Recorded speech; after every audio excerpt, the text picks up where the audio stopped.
আরে কিরে মিঠু, তোর কি হয়েছে? তোর সারা মুখে রক্ত কেন? স্যার এটা নেকড়ে আমাকে কামড়িয়ে দিয়েছে। বন্ধুরা, তুমি ভিডিওটি কোথা থেকে দেখছো? বাংলাদেশ থেকে না ইন্ডিয়া থেকে? তুমি যদি ইন্ডিয়া থেকে ভিডিওটি দেখো, একটি লাইক একটি সাবস্ক্রাইব করে দিও, আর বাংলাদেশ থেকে দেখলে লাইক সাবস্ক্রাইব দুইটাই করে দিও, আর কমেন্টে তোমার দেশের পতাকাটি লিখে যাইও। নেকড়েরা মনে হয় আমাদের স্কুলে চলে এসেছে। তাড়াতাড়ি দরজা বন্ধ করতে বলো। এই তাড়াতাড়ি দরজা বন্ধ করে দে। জি স্যার, যাচ্ছি। এখন আমরা কি করি? মিঠু, তুই বরং জায়গায় গিয়ে বয়। ঠিক আছে স্যার।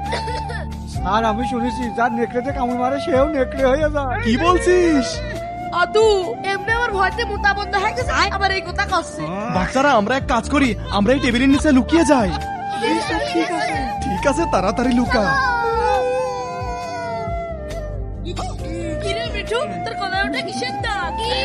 স্যার, কি হলো রে? মিঠুকে তো নেকড়ে কামড়িয়ে দিয়েছে, একটু পর মিঠু ভ্যাম্পায়ার হয়ে যাবে।